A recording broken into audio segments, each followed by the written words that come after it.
people. Welcome to my first video of the year. Actually, it's the first one of the decade, but that's still pretty neat to think about. You're probably wondering, hey, why do you sound more clear and slightly less like a squeaker? That's because I got a brand new honest-to-God microphone. It's a Blue Yeti in case you're wondering, and so far it works pretty good.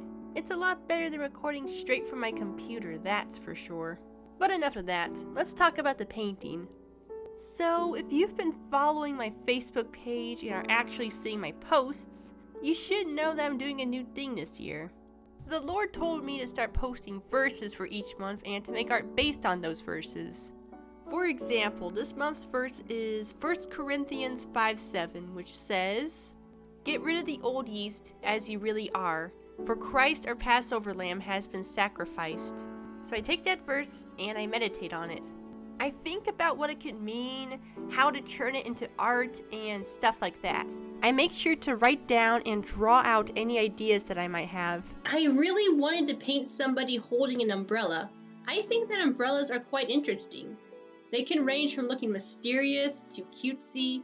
They have so many different styles, and I've seen some pretty great art with umbrellas. So that's probably why I wanted to paint one. And then this verse reminded me of how Christians hold on to the stuff that holds them back. I combine these two ideas together and bada bing, bada boom, raining umbrella. Honestly, this verse fits very well for this time of year when people are trying to become better, but end up going back to their old ways after a few weeks. It's pretty sad, and I've definitely been guilty of doing it. So I hope that this series of art will help remind people to let go because it does them more harm than good. I mean, could you honestly say that standing under an umbrella that's dumping cold rain on you is a good thing? But anyway, when I was thumbnailing the piece, I didn't want to just have a side view of a person standing under an umbrella. So I experimented with different angles and positions. But I ended up going with the original plan anyway. However, this time, they were going to be sticking out their arm to see what it was like outside. Because, in theory, it would be easy to just get rid of your habits, but it takes time to adjust and to stay on the road to improvement. So make sure to renew your mind daily by reading your Bible, kiddos. Do not conform any longer to the pattern of this world, but be transformed by the renewing of your mind. Then you will be able to test and approve what God's will is, His good, pleasing, and perfect will. Romans 12:2.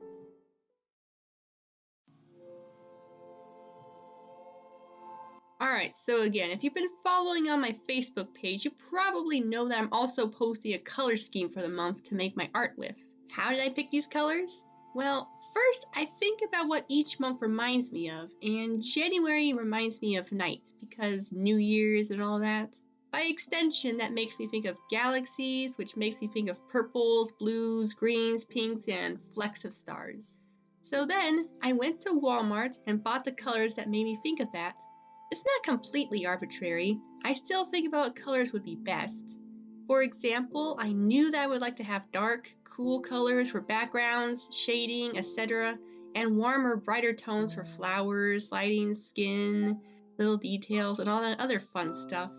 Of course, these purposes can change depending on the context. In case you're wondering, here are the colors I used for this piece. Purple Pansy, Deep Navy, 2 Blue, Blueberry Frost, Wisteria, Pink Eraser, Key West, Cameo Pink, Antique White, and finally just plain old white. These are all by Apple Barrel, but some of them are made for different surfaces, and they might have a different texture than the other ones. So be warned.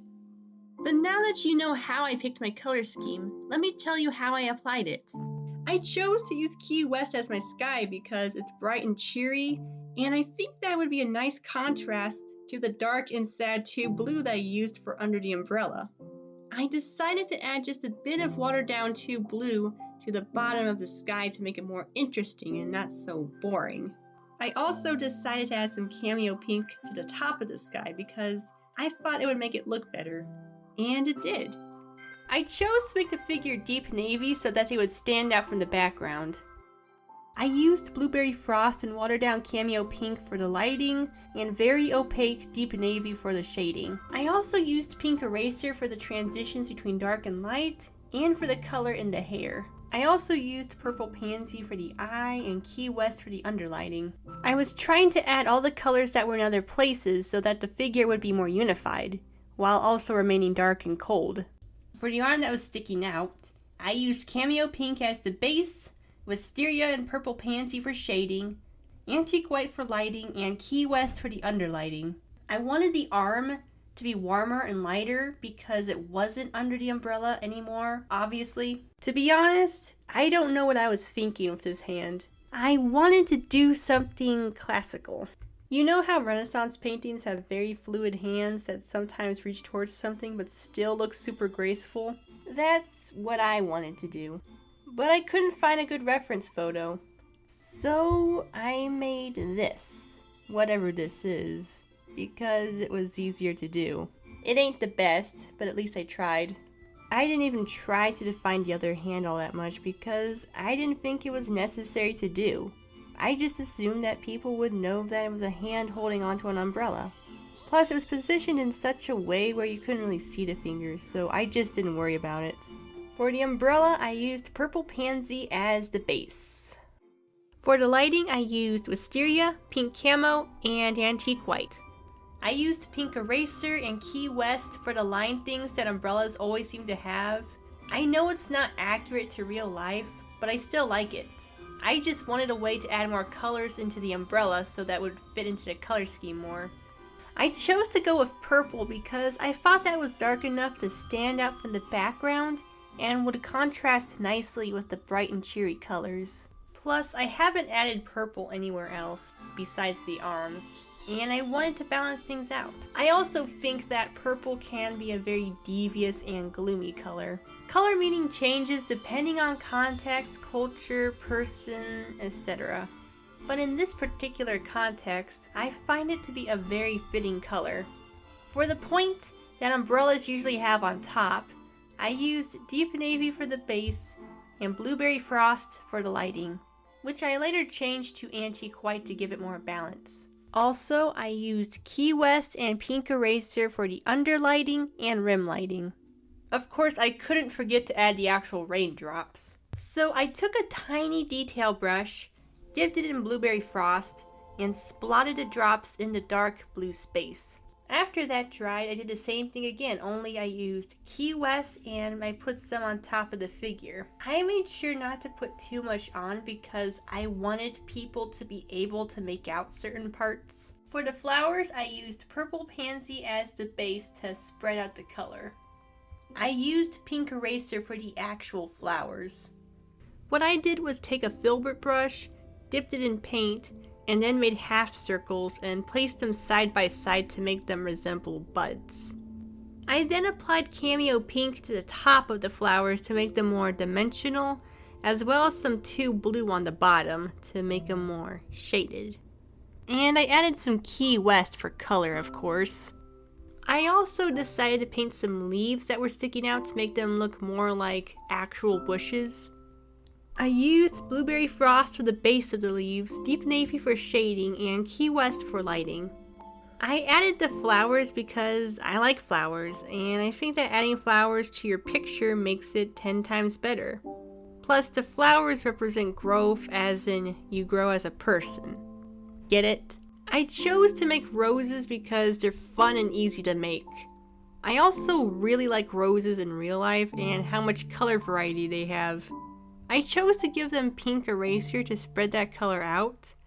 I didn't really have a deep meaning for the color choice. Sorry to disappoint you.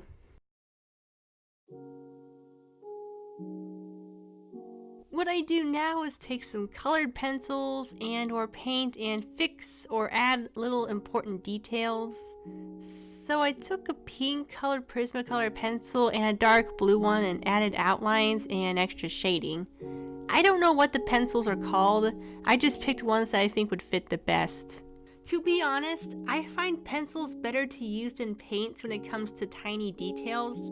You don't have to worry about random hairs getting paint into places you don't want it to. Although, to be fair, these new brushes I haven't done that yet, so yeah. Then I teared off my tape. To be honest, I should probably invest in some washi tape so that when I take it off, it won't take off some of the paper too. Plus, it would probably do a better job of keeping paint off the border.